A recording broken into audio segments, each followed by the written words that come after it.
Hola, ¿qué tal, amigas, amigos televidentes en Extra Plus? Un gusto saludarles, darles la bienvenida a esta edición, inmediatamente después de la celebración de las fiestas patrias en Nicaragua, en Centroamérica. Decíamos, Nicaragua es el único país que celebra dos fechas. El 14 de septiembre, recordando la batalla de San Jacinto en 1856 y la Guerra Nacional, en la que toda Centroamérica se unió contra los filibusteros norteamericanos. Y el 15 de septiembre, que recordamos 1821, cuando en Ciudad Guatemala se firma el acta que supuestamente marca la independencia de Centroamérica. Usted puede, de todos modos, en YouTube ver todos los programas que dedicamos durante la Semana Patria, pues a estos hechos importantes, los personajes, los hechos, los acontecimientos como tal, el contexto en que se desarrollaron. Pero bueno, hoy hablamos ya acerca de temas más recientes, ya es parte de la historia, pues ocurrieron durante prácticamente el fin de semana. En La Habana, Cuba, se reunió el viernes 15 y sábado 16 el llamado G77, el grupo de los 77 más China, que reúne prácticamente a 134 países. Originalmente, en el año 1964, cuando se fundó el G77, pues eran 77 países, se han unido cerca de 60 países más para completar 134 países actualmente en este grupo. Un grupo que, pues aquí con Orlando, con Bismarck, con quienes vamos a conversar hoy, me decían podría ser algo parecido al grupo de los no alineados, pero este prácticamente es el llamado grupo del sur global, es decir, los países en vías de desarrollo están integrados en este grupo. Y el grupo ha venido tomando fuerza, especialmente a partir de los 90, ha venido tomando fuerza, y este fin de semana, este 15 y 16 de septiembre, pues en esta cumbre de La Habana se firmó una declaración de 47 puntos, que fue aprobada por aclamación. Ya los países estaban de acuerdo. Escuchamos al presidente Daniel Ortega decir que había consenso pues para tomar este acuerdo en La Habana el día sábado, y básicamente o con mucha fuerza le ha dado importancia el grupo de los 77 a la ciencia, la tecnología y la información. En casi todos los artículos se menciona la ciencia, la tecnología y la información como tal. Bienvenido, Bismarck, Orlando. Sí, gracias, hermano. Creo que este fin de semana, como dijiste, conmemoramos, ¿verdad?, dos fiestas importantes, o dos fechas importantes para nosotros los nicaragüenses, que también nos acaparó en historia, en conmemoración y efervescencia patriótica, ¿verdad?, para todos, pero también tuvimos este foro del G77 más China. Este grupo incluye el 80% de la población del mundo, hay que tomar en cuenta, ¿verdad? 134 países, 67 países de este grupo son miembros de la ONU, de la Organización de las Naciones Unidas. 132 países de estos son miembros de la Organización de las Naciones Unidas. Por eso esa representatividad como tal viene a desarrollar expectativas de los países en desarrollo, como dijo. 132 de los 134, ¿verdad? Sí. 132. En Naciones Unidas estamos hablando de 191 países, correcto, ¿no? Sí, son casi 100 y pico, ¿no? Son 60 países, 59 países menos. Pues. Sí, 67%, eso somos. Sí. Esa representación. Desde que se unió la G77 durante la Guerra Fría, este grupo se conoció, como le estaba diciendo, como los movimientos de países no alineados. Eran 77 países de estos 132 ahora, 134. A partir de ahí se han realizado 4 cumbres importantes, ¿verdad? La primera fue en La Habana, Cuba, sí, en La Habana, Cuba en el 2000, en Qatar fue en el 2005, en Santa Cruz de la Sierra, Bolivia, fue en el 2014, y la que acaba de suceder ahorita, que se realizó ahorita en La Habana. ¿No se reúnen anualmente? No, son 4 cumbres las que están desde que las más recientes. Sí. Las más recientes. Ok. Dado que 132 de los 191 países de las Naciones Unidas pertenecen al G77, me imagino que esto da fuerza a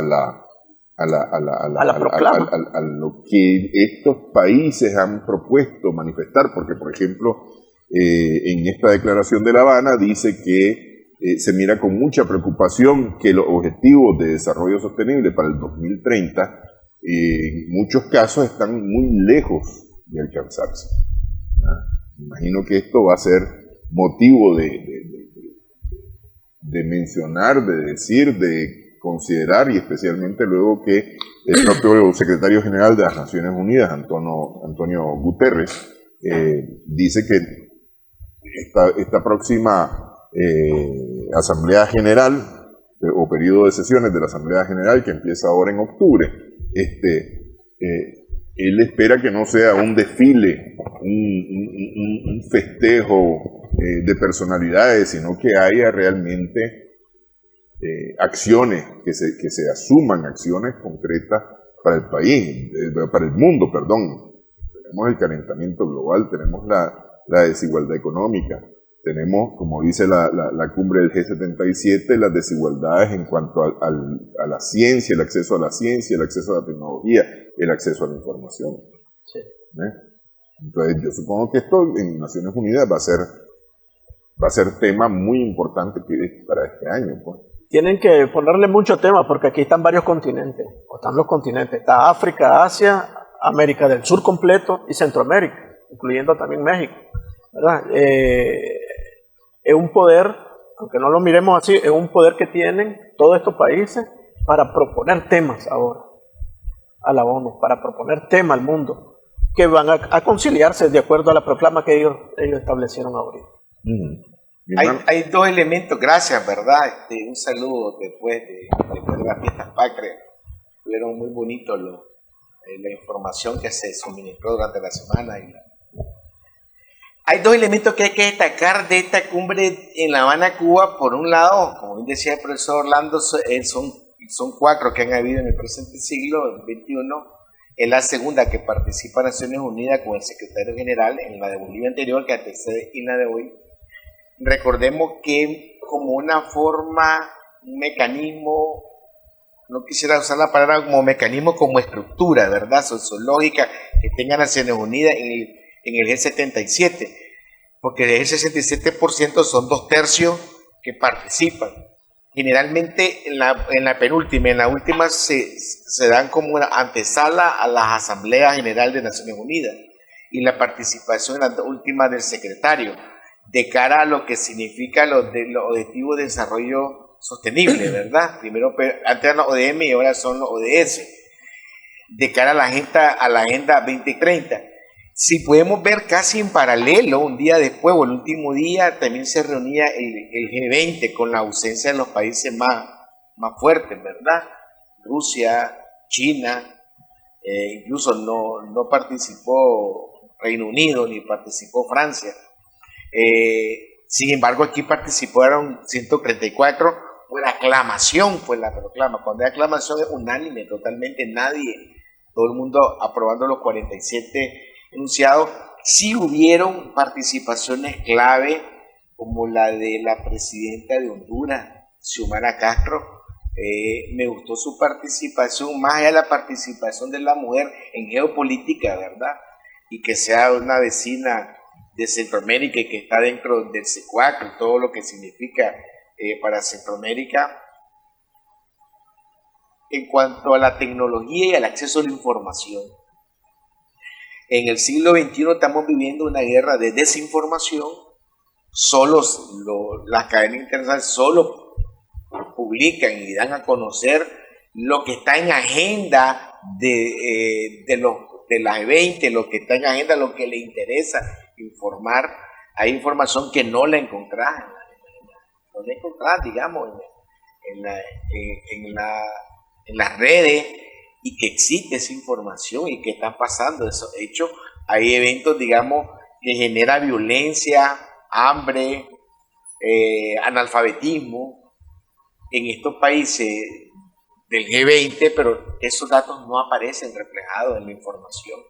Por ejemplo, miré una información sobre que hablaba del analfabetismo en el caso de Centroamérica y Nicaragua, ¿verdad? Del profesor Orlando Pineda, y que ¿por qué hago este acápite? Porque estos países hablaban, Cuba, Nicaragua, Venezuela, tienen un nivel de analfabetismo casi inexistente, ¿verdad? Sin embargo, te das cuenta que en un estado como Nueva York, ¿verdad? En Estados Unidos tiene 32% de analfabetismo. Por ejemplo, California, que es considerada solo el estado de California como una de las 10 economías en el mundo, tiene 22% de analfabetismo. O sea, hay esclavitud. Cuando hay analfabetismo hay esclavitud. Lo que ha venido pasando en toda la África subsahariana, ¿verdad? La caída como dominó de la influencia francesa sobre estos 24 países que son parte del sur global, que aparecen en la proclama del sur global. Hay un mensaje hacia la sociedad, hacia la humanidad entera, que son nuevos tiempos. Aquí lo dijimos en el último programa de geopolítica sobre la descolonización de los pueblos. Y parte de esta proclama del G77, cuando hablamos de la descolonización, hablamos del acceso a la información, del acceso a la tecnología, a los recursos como tales. Y como en elementos de salud, en elementos de educación, son indicadores que estos países, a pesar de estar en vías de desarrollo, a pesar de las sanciones, a pesar de todo ese nuevo orden económico que se está demandando, además de la tecnología y la información, ese nuevo orden económico que posibilite transar el comercio mundial en las monedas locales, también lo hemos abordado en temas anteriores, son las bases para el nuevo desarrollo, más allá de la Agenda 2030, más allá de lo que se esté discutiendo esta semana en Naciones Unidas, que lo vamos a abordar más adelante. El G77, que es un centro creador, dice clarito, somos el sur global, queremos apostar cero analfabetismo, queremos apostar acceso a la educación, acceso a la salud, y que podamos comerciar en nuestras monedas, que podamos poner nuestros productos en ese orden mundial, en ese nuevo orden económico, y el acceso a la información, a la tecnología, que hemos estado rezagados. Fíjate que este elemento de la pandemia dejó al descubierto que la Agenda 2030 era simplemente una simple proclama, un simple documento como tal, y que hay un surgimiento. En Asia se está dando en simultáneo, China está llamando al comercio euroasiático, ¿verdad? Y todo lo demás. La participación de alguna manera de la India con Europa, a pesar de todos los conflictos que hay en cuanto al comercio, el acceso a los cereales, a los fertilizantes y a la cuestión de lo que se llama, querramos o no, a la guerra energética, ¿verdad? La guerra energética empieza por la desinformación, por los accesos a la información, el acceso a los mercados y el sinnúmero de sanciones que imposibilita o que impiden que haya un comercio más justo de estos 2/3 que significan el 80% de la población mundial. O sea, es una demanda fuerte, o sea, no ha sido mal lo que se está planteando. Lo que viene de aquí en adelante, viene la desdolarización, viene una nueva manera de hacer intercambio como el SWIFT, viene un nuevo orden económico que en los primeros años que estamos viviendo ahorita, pero ese mismo escenario de la geopolítica y de la proclama va a permitir que cada momento, cada día, cada escenario vaya posibilitando un acceso del sur global y en esta plataforma económica y de comercio global. Ok, vamos a hacer una pausa, pero quiero dejar la pregunta en el aire. ¿Por qué ciencia, tecnología, comunicación preocupan tanto al G77 más China? Regresamos en breve en esta edición. Estamos sumando vigores en Extra Plus.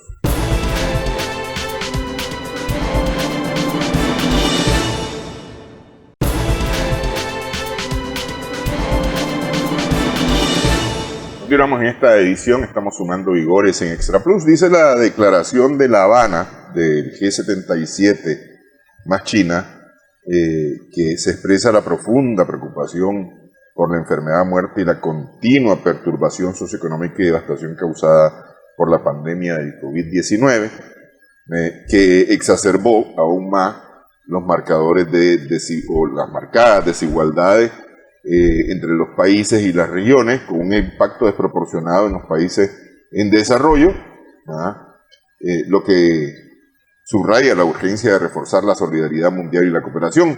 Y a continuación menciona la urgente necesidad de una reforma integral de la arquitectura financiera internacional y enfoque más inclusivo y coordinado de la gobernanza financiera mundial, con mayor énfasis en la cooperación entre los países, incluso mediante el aumento de la representación de los países en desarrollo en los órganos mundiales de toma de decisiones. Estamos hablando de los multilaterales, del Fondo Monetario Internacional, el Banco Mundial, pero también la Organización Mundial del Comercio, entre otras instituciones que toman decisiones en este sentido. Y la principal preocupación, decíamos, es prácticamente un eje transversal de esta declaración, es la preocupación que hay por el acceso a la ciencia, a la tecnología y a la innovación como tal, ¿no? ¿Por qué esa preocupación que tiene el G77 en este tema? Sí, lo que pasa es que estos tres elementos son pilares de desarrollo en el mundo con esta coyuntura que estamos viviendo.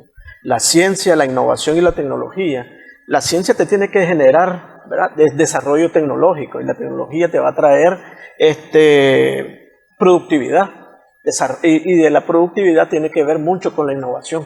Que la innovación no es más que hacer cosas viejas o nuevas, pero de diferente manera. Y eso lo tenemos que ir apropiando como nicaragüenses, los productores, los empresarios, los estudiantes, los maestros, todos tenemos que cambiar en esa rutina. Pero estos tres elementos son pilares de desarrollo. ¿Por qué? Porque es como porque no tenemos, es más político, generalmente, político. Acuérdense que dice la presidenta de Honduras, dejemos de ser patio trasero de todos, de Estados Unidos, por ejemplo, ¿no? Y viene el comandante Daniel y dice, nosotros tenemos que movernos a través de solidaridad. Y estos son elementos importantes, esos pilares de desarrollo. ¿Verdad? Tenemos que desarrollar esos tres elementos, pero también tenemos que desarrollar la solidaridad. Con la solidaridad vamos a intercambiar, vamos a desarrollar y vamos a mancomunar todos los desarrollos que se van a ir caminando. ¿Pero es que los países en desarrollo no tienen acceso a tecnología? Limitados. Tenemos acceso limitado. Limitado. Por ejemplo, el uso de los insumos internacionalmente. Tener uso de insumos significaría, por ejemplo, la soya. La soya es para alimento de carbohidratos para los ganados, para los que producen carne. En Europa está subsidiado, pero en Brasil se está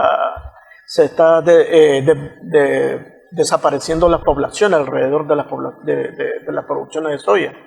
Y eso es tecnología masiva que te está desapareciendo y te está aumentando las desigualdades. Y eso es parte también de los consensos que se está haciendo. Tecnología, estamos hablando de tecnología. Sí. La tecnología no tiene que ir incrementando las desigualdades económicas, las desigualdades de la población.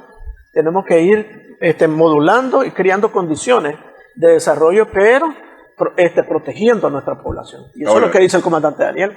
La innovación, yo te diría que la innovación depende de cada quien. Es decir, vos me vas a decir que Bismarck no te deje innovar, pero es decir, no, la innovación tiene que ver mucho con la creatividad, ¿verdad? Como le decía, si sos creativo, haces cosas viejas, haces cosas nuevas de diferente manera, ¿verdad? Vas a producir, vas a cosechar, vas a hacer artesanía, vas a hacer gastronomía de diferente manera, ¿verdad? Por eso es que, pero tiene un elemento importante de ir conociendo la idiosincrasia y los valores que tenemos como pueblos en todo lo que están acá. Te pongo un caso bien concreto, nacional. Es decir, a ver, aquí existen los bancos de semillas. Sí. Y esos han existido desde tiempos inmemoriales. El productor, especialmente el pequeño productor, hace una selección de las mejores semillas de cara al siguiente ciclo productivo, ¿no? Y ya asociados a otros productores vinieron creando los llamados bancos de semillas, en los cuales se comparte pues estas semillas que resultó ser más resistente a la sequía, resultó ser más resistente a cantidades de agua, tiene mayor productividad, es un producto más sano, requiere menos insumos fertilizantes y bioquímicos en lo general, y entonces eso ha existido todo el tiempo. Pero entonces yo veo que ahora el Instituto de Tecnología, el INTA, de la tecnología agropecuaria, está trabajando de la mano con los productores en este cuidado y preservación de las semillas, porque además eso tiene que ver mucho con soberanía, ¿no? Sí, tiene que ver mucho con soberanía, pues es decir, es cuidar nuestra semilla criolla, acriollada, preservarla, multiplicarla para que realmente produzca versus la tecnología transgénica, cuyo propiedad intelectual no permite reproducirla, no permite utilizarla si no se compra. Es decir, vos compraste maíz y no le puedes dar a Bismarck para que él siembre. Sí. Si le das a Bismarck te sancionan. Sí. No, en el caso de las semillas nuestras, pues se están utilizando y se permite compartir, combinar, etcétera, etcétera, etcétera. Y yo lo que veo es que hemos mejorado rendimiento, porque eso es lo más importante, tal vez. Hemos mejorado rendimientos y hemos reducido el uso de insumos. Es decir, se produce más en menos espacio y más barato. Más barato. Cuando hablamos del acceso a la tecnología, a la innovación, fíjate que además de la semilla, no, es que yo menciono la semilla porque esa es una forma de la muestra de la tecnología más palpable que tenemos en Nicaragua, pues, porque ahí vienen y me dicen, es que tecnología es el G5 y el satélite. No, sí. Tiene que ver con dos cosas. Por un lado, está cuando hablamos de tecnología, innovación y la información, tiene que ver con dos elementos. Por un lado, toda la parte que es el cambio climático, por ejemplo, y la parte que tiene que ver como países de productores, ¿verdad?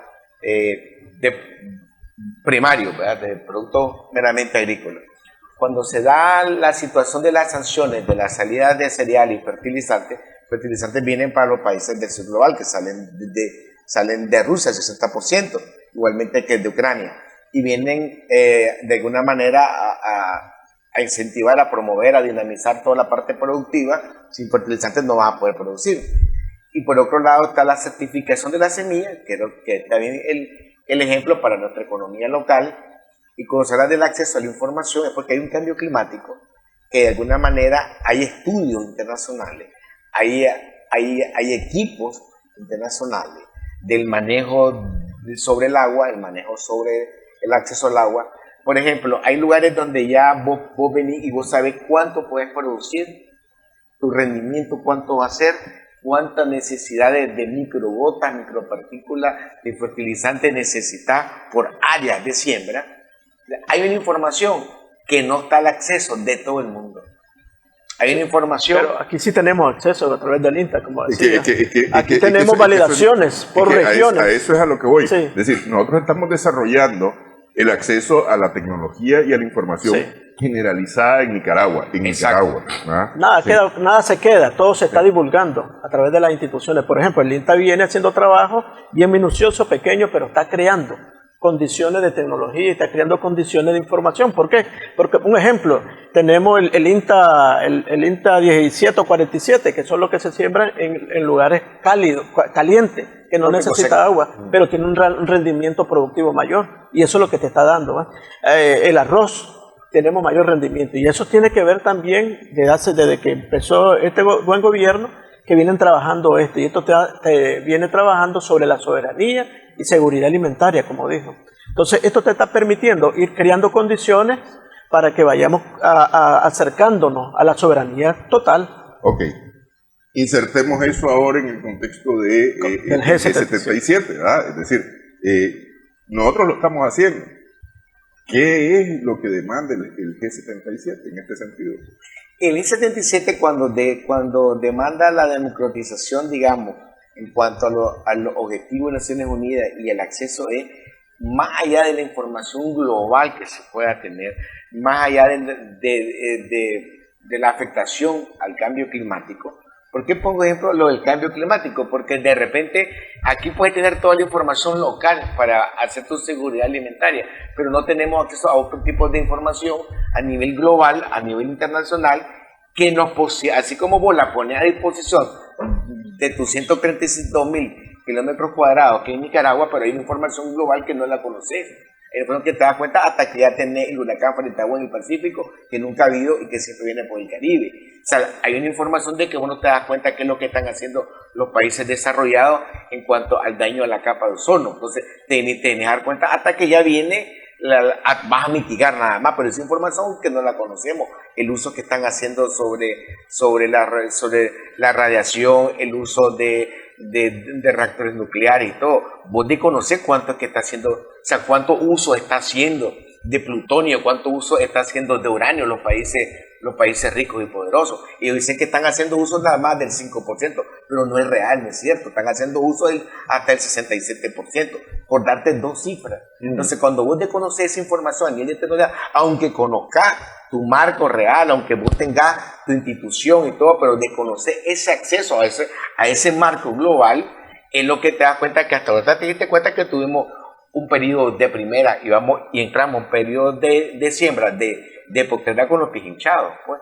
que tengas que hacer uso de otros recursos, que tengas que mitigar, que tu instituto por la soberanía alimentaria y todo lo demás empezás a hacer, pero no tuviste la información de cuánto iba a ser la cantidad de de milímetros de agua que iban a caer durante estos 90 días. Y en vez de lo que llamamos tradicionalmente en Nicaragua o en Centroamérica, canícula, que son 15 días, se te extendió 42 días. Eso te va a provocar y ha provocado cambios en la producción que tengas cosas para maniobrarla, sí, pero a nivel local, pero a nivel mundial no tuvimos el acceso a esa información. Aquí te das cuenta hasta que tenés el huracán a la vuelta de la esquina, pero ¿Qué es lo que pasó en Libia, por ejemplo, ahorita, ¿no? Es decir, más de 2.000 personas muertas por las inundaciones, por la tormenta esta, se me escapa ahorita el nombre, y otra cantidad no precisada todavía, pero sí de miles de personas desaparecidas en Libia a causa de estas inundaciones. Y el terremoto de Marruecos, sí. Más de 2.000 personas fallecidas en el terremoto también. Que existe una fragilidad económica mundial y hay una presión de demanda. Por ejemplo, los alimentos, ahorita que está haciendo, va a ser una demanda absoluta cuando se venga todo encima, todos los cambios climáticos, ¿verdad? Todo lo que haya existido, va a haber una demanda. Entonces esa es parte de la tecnología que debemos manejar, la información como estamos. Hay un desplazamiento de personas, hay volatilidad, hay migraciones, todo eso tiene que ver con ciencia, tecnología, que tenemos que conocernos y mirar qué es lo que nos va a afectar y qué no va a afectar. Y esa es parte de la unidad. Justamente uno de los grandes problemas, y me parece que está asumido aquí en esta declaración de La Habana, es que es la democratización de las relaciones, ¿no? El cambio climático no afecta de la misma manera al norte que al sur, no afecta de la misma manera a Europa que a América Latina. Nosotros sufrimos aquí en este lado del planeta, en la región centroamericana y en el Caribe, sufrimos los embates cada vez con más fuerza de los fenómenos climatológicos. Ya lo decía Bismarck, más de 40 días de canícula. En Nicaragua, una buena parte del país no ha llovido como debía haber llovido, como se esperaba o se había calculado que iba a llover en la segunda parte del periodo lluvioso.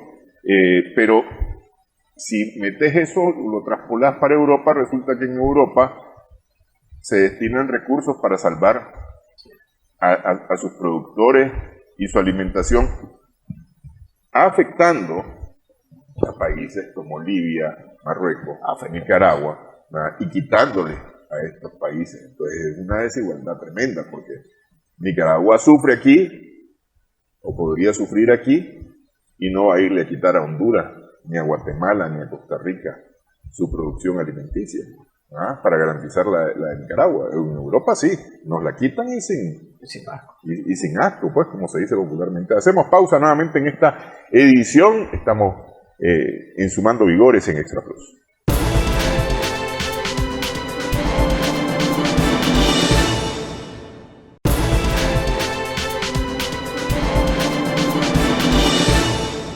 Continuamos en esta edición, estamos sumando vigores en Extra Plus con Bismarck Ciero y Orlando Cruz, estamos conversando en esta edición. El cambio climático es otra de los temas que causa mucha preocupación a los países miembros del G77, porque bueno, estos 134 países que componen el sur global son los más afectados por el cambio climático. Es decir, a ver, en la India entra un tifón y hace desastre por la magnitud del tifón, no tanto porque si se prepararon o no se prepararon, es la magnitud del tifón. Es decir, aquí hemos tenido tormentas que han sido realmente desastrosas, ¿ah? Desastrosas. Aquí de este lado del planeta, pues, hablando de Centroamérica, pues, hace 20 años, 25 años, el huracán Mitch, ¿ah? Hace 2 años, Iota, ¿ah? Fueron tormentas fuertes, pues, importantes, y además, pues, pagamos por los platos rotos sin ser necesariamente los que estamos causando el cambio climático, porque el cambio climático justamente lo produce el norte, los más desarrollados, o lo ha producido el norte, los más desarrollados, según lo que dicen los científicos. Aquí entra un poco la declaración del presidente de Colombia, Gustavo Petro. Pero yo sobre esa declaración del presidente Petro tengo mi reserva de alguna manera, porque en otros programas le hemos tocado también, porque él ha andado, como dice Bismarck, ha andado ya con este discurso en varios lugares, pero me decía alguien que aquí lo preocupante es la ocupación por parte de Estados Unidos y Europa, especialmente Francia, ¿verdad?, de los orígenes de la Amazonía y pasar por Venezuela. Es decir, eso no es solamente cambio climático, ese es un plan que no solamente incluye cambio climático, hay planes geopolíticos, estratégicos, que involucrarían hasta Brasil. Hablar de los recursos de la Amazonia, recordemos que incluso fue declarado por Naciones Unidas en su momento como el principal pulmón, ¿verdad?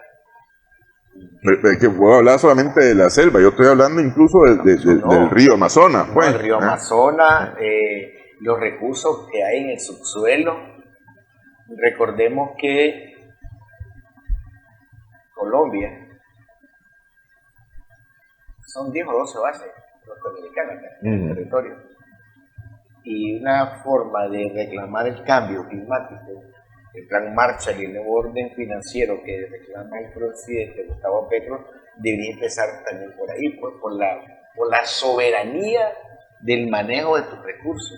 ¿De qué sirve un plan Marshall, entre comillas? ¿De qué sirve un plan para esto si siempre vas a tener la bota militar, tener 10 bases, tener la bota en el pescuezo? O sea, eso es, o sea, no tan de adorno, pues, ¿verdad? La violencia que está viviendo Ecuador, la violencia que está viviendo Perú, sí, Brasil, porque llegó Lula ahorita, pues, pero sin embargo toda la Amazonia y toda esa parte hay una violencia grande. Recordad que hasta antes de que llegara Lula, el presidente anterior permitió unos despales horrorosos. Pero no solamente el despale, porque es decir, ahí estamos hablando de tecnología, por ejemplo. Es decir, la selva del Amazonas tiene recursos importantes, desde gas, petróleo, medicamentos, Litio. ¿ah? El litio, ¿ah? Pero medicamentos, madera, ¿ah?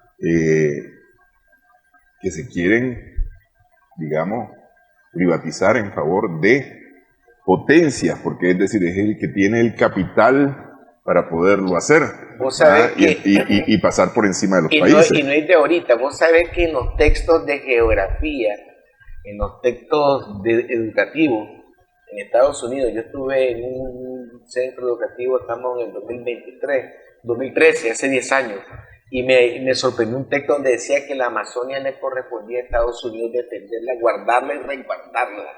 En un texto de educación de sexto grado, primer año, sería como la equivalencia aquí, ¿verdad? primaria y secundaria, donde al adolescente le dice que la Amazonia le pertenece a Estados Unidos y que la Amazonia le corresponde a Estados Unidos resguardarla, cuidarla y manejarla. O sea, ya le decía al joven que está ahí, que 4 años más tarde le ponía un uniforme y lo mandaba a una base, ¿verdad?, en la Amazonia, y le dice que es de él, que ese recurso no es de Sudamérica, ese recurso no es del sur global, es de ellos, tienen que recordarlo y cuidarlo. O sea, más allá de un plan Marshall, más allá de lo que vos bien decís, de un nuevo orden, tiene que ver con una soberanía y el manejo de esos recursos que están ahí. No solo lo que mirás, lo que está en el subsuelo y la explotación de los mismos. Lo que pasó en Perú, lo que pasó en Bolivia y toda esa parte de la Amazonia tiene que ver con esos golpes de Estado y todo lo que ha habido a nivel geopolítico por los recursos que están en el subsuelo, por el manejo de esos recursos, porque venía la renovación de darle a las transnacionales la explotación de esos recursos de la Amazonia. Entonces era más fácil hacer un golpe y poner a un títere para que seguir firmando la explotación de esos recursos como tal. No es un simple plan Marshall, como dice Gustavo Petro, no. Es empezar por la soberanía de esos recursos, la democratización de los mismos que dice el presidente Díaz-Canel en el cierre de la cumbre del 77.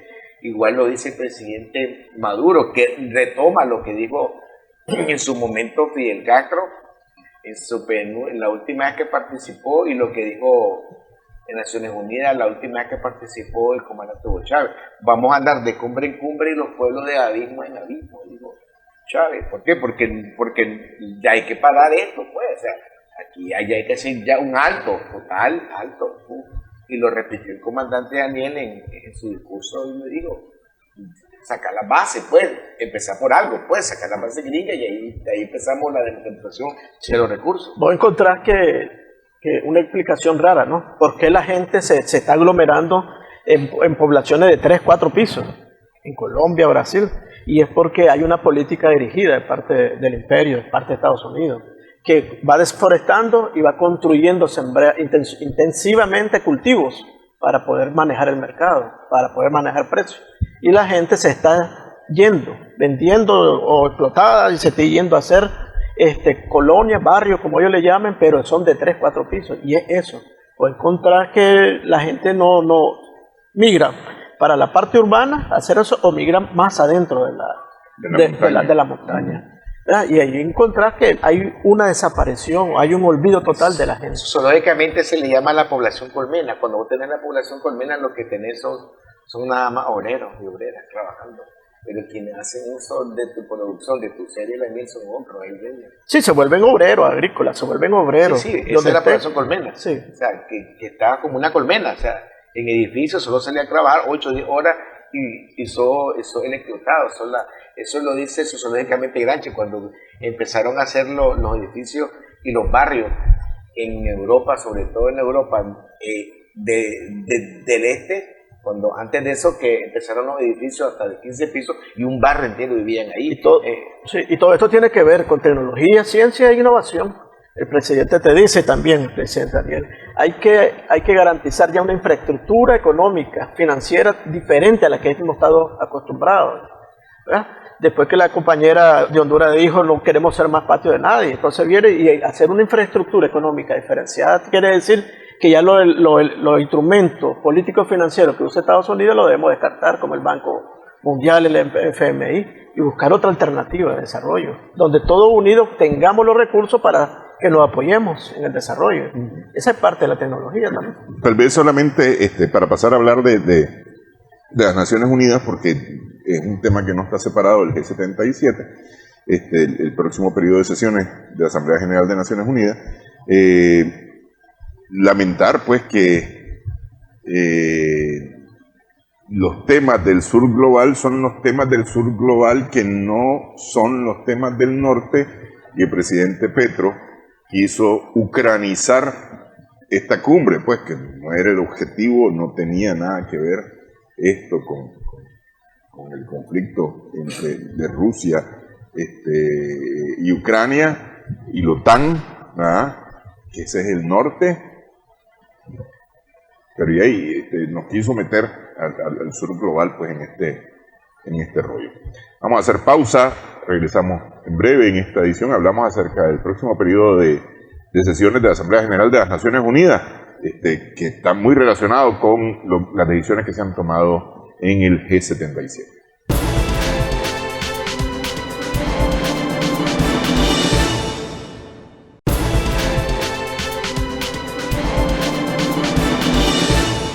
Continuamos sumando vigores en Extra Plus. Este jueves, este 21 de septiembre, inicia el 77º, es decir, el 77 periodo de sesiones de la Asamblea General de Naciones Unidas, que se extiende en lo que resta de septiembre, todo octubre, incluso casi llega hasta diciembre. Pero octubre, digamos, es el mes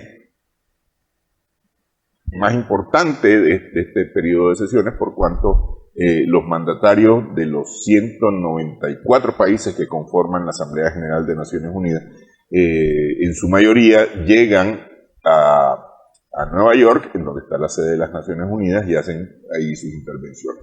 Los 134 miembros, 132 miembros del grupo del G77, de los 134, 132, dijimos, tienen participación y representación en esta Asamblea General de las Naciones Unidas, y si están de acuerdo, como deberían de estar con esta declaración de La Habana, los temas que se han tocado en el G77 serían temas que llevarían a colación a la Asamblea General. Pero en la Asamblea General, bueno, hay que recordar el tema de las relaciones, de la soberanía, del respeto, el tema de las sanciones unilaterales seguramente se va a abordar por cuanto es parte de la declaración de La Habana. El tema de este año seguramente por 192 de los 194 vamos a ver si Guatemala no se une esta vez a la declaración en contra del bloqueo contra Cuba. Ya el año pasado se unió Guatemala, tal vez de manera muy pro norteamericana, pero eran nada más Estados Unidos e Israel los que estaban en contra del bloqueo contra Cuba, que hace poco, la semana pasada, el presidente Biden de los Estados Unidos firmó una extensión del bloqueo, mantener el bloqueo durante más tiempo. Sí, lo que pensando, el comandante Daniel hizo en su intervención que había que desaparecer las medidas coercitivas unilaterales por países y que tendríamos que llevar una sola voz, un solo objetivo y los temas que se deben contemplar en esos próximos foros, como el de las Naciones Unidas. ¿Verdad? Porque eso no va a ser, dijo el presidente, vamos a disfrutar de derechos humanos, ¿verdad? Y del derecho de la alimentación si siempre estamos estos unidos. Entonces creo que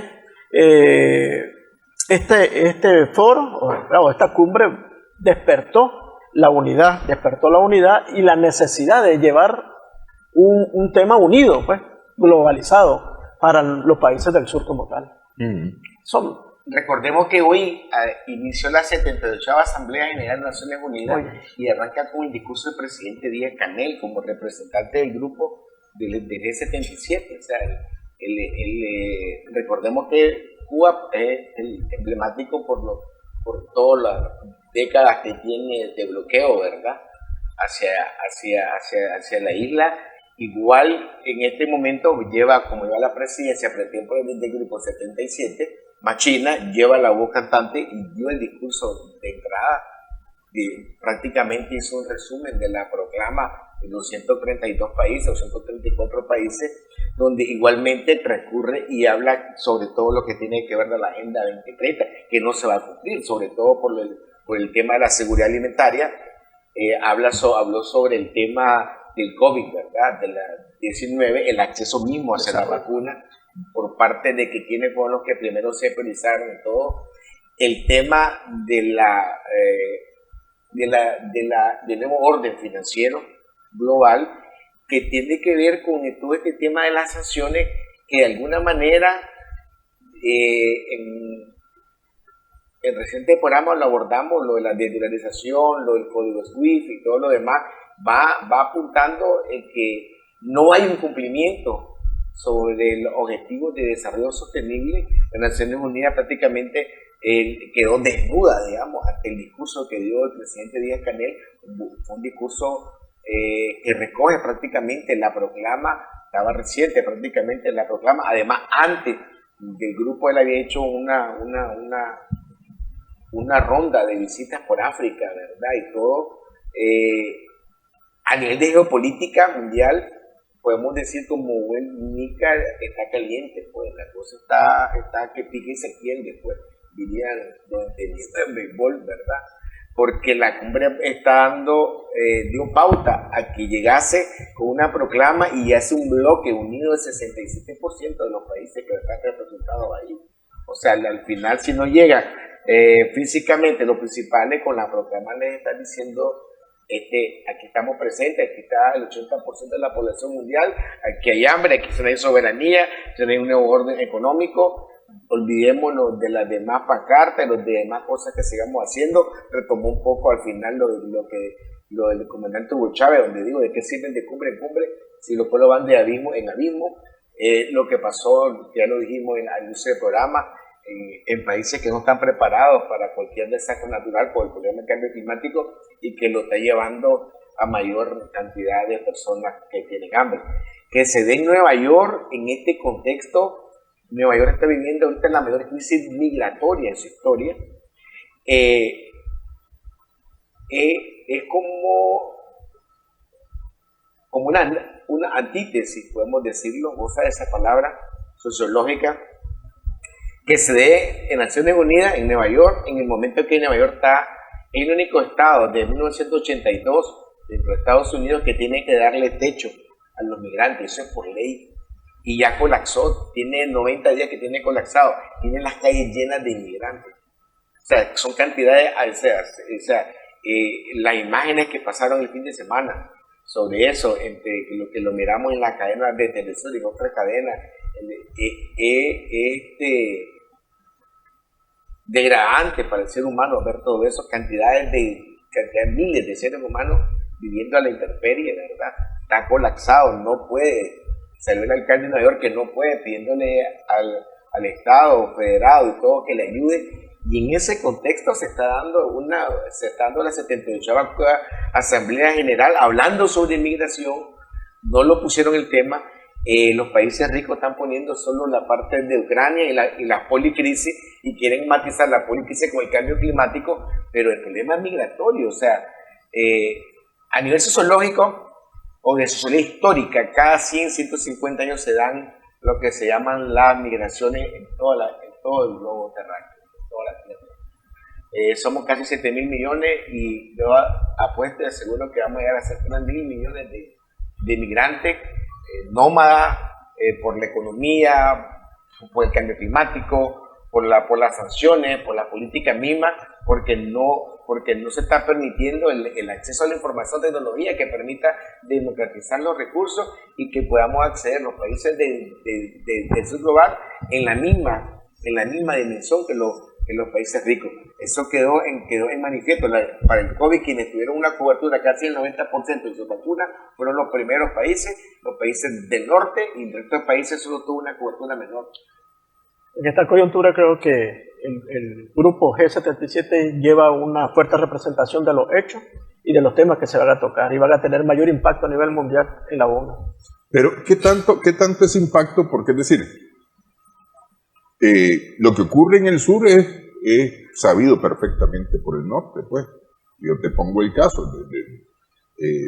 se armó un desastre, Europa, la OTAN, armaron un desastre en África, ¿verdad?, que ha provocado una oleada de naves, de barcos cargados con centenares de personas que están migrando de África o desde el norte de África hacia Europa, y Europa lo que hizo fue aprobar leyes de manera que no permite la entrada de esas embarcaciones a su mar territorial, a su costa, ¿verdad?, y prefieren que se hundan y mueran esos migrantes, esto es que hablan mucho de derechos humanos, ¿no? Prefieren que esos se hundan y mueran todos estos migrantes antes que toquen suelo europeo. Y ellos saben muy bien cuáles son las cosas. Entonces, lo que te digo, el norte está muy enterado, Occidente, para ser exactos, está muy enterado, Europa, Estados Unidos están muy enterados de qué es lo que nos molesta, lo que nos afecta en el sur global. Pero es que ahora hay un papel firmado que va a reaccionar este grupo. Firmar me hará pagar jamás, dicen yo lo que veo es lo siguiente, mira, fíjate que cuando hacíamos el análisis, pero ¿por qué la tecnología, la información? Te voy a dar qué información sale en la cadena y qué no está en la cadena. Mira, que eso fue de viaje deshumanizante. Filmaron y pasaron 3 días con una gran mentira de que se metió una burbuja de $2 millones para ir a ver un turismo submarino, porque eso se llama, un turismo submarino, para ir a ver, creo, lo del Titanic.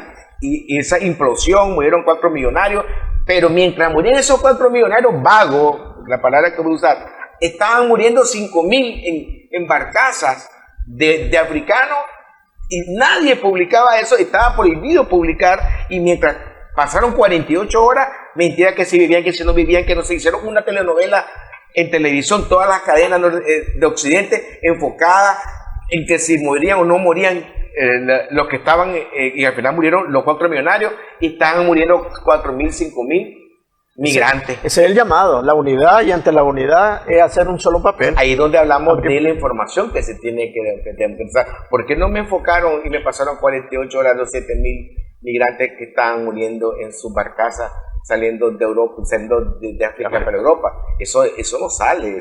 Por eso, pero es que estás hablando de los centenares de migrantes que mueren prácticamente, si no diario, al menos semanalmente, en el Mediterráneo. El Mediterráneo es el cementerio más grande que veo sí, yo. Ya ves que, por ejemplo, ahorita para desviar la atención sobre lo que está ocurriendo en el centro de África, se echó a correr el rumor que en el Congo había un golpe de Estado. Está el presidente de Estados Unidos. Y viene y dicen, pero no señores, esto no es.